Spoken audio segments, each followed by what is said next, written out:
Friends, ఇంతవరకు మనం bus అగ్ని ప్రమాదం గురించి మాత్రమే మాట్లాడుతున్నాం. కానీ ఆ అగ్ని ప్రమాదం నుండి కొద్దిమంది అయినా బ్రతికి బయటపడటానికి గల ముఖ్య కారణమైన హరీష్ గురించి ఎవరూ మాట్లాడటం లేదు. హరీష్ ధర్మవరానికి చెందిన కుర్రాడు. ఇతను సాఫ్ట్వేర్ ఇంజనీర్. ఇతను హైదరాబాద్ నుండి బెంగళూరుకి జాబ్ పర్పస్ పైన ఇంటర్వ్యూ కోసమని కారులో వెళ్తున్నాడు అనుకుంటా.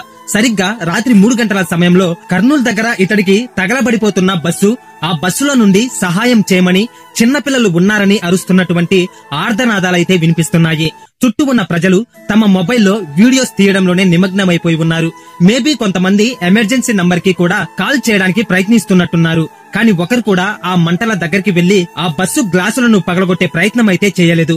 ఇదంతా గమనించిన హరీష్ తన ఫ్రెండ్స్ తో పాటు వెళ్లి వెంటనే ఒక బండరాయి తీసుకొని ఆ బస్సు యొక్క కిటికీలను పగలగొట్టాడు. దీనితో ఆ కిటికీలో నుండి సుమారుగా 15 మెంబర్స్ వరకు బస్సులో నుండి బయటకి దూకి బ్రతికి బయట పడగలిగారు. మేబీ ఇతని లాగానే కనీసం ఇద్దరైనా రెస్పాన్సిబిలిటీతో ఇంకో 2 అద్దాలు పగలగొట్టే ప్రయత్నం చేసి ఉంటే మిగతా వాళ్ళు కూడా బ్రతికి బయటపడేవారేమో.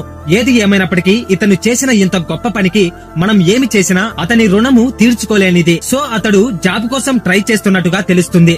దేవుడి దయ వల్ల అతనికి కనీసం ఒక మంచి జాబ్ అయినా దొరకాలని కోరుకుంటూ ప్రతి ఒక్కరికి ఈ వీడియోని షేర్ చేసి గాడ్ బ్లెస్ యూ బ్రదర్ అని కామెంట్ చేయండి.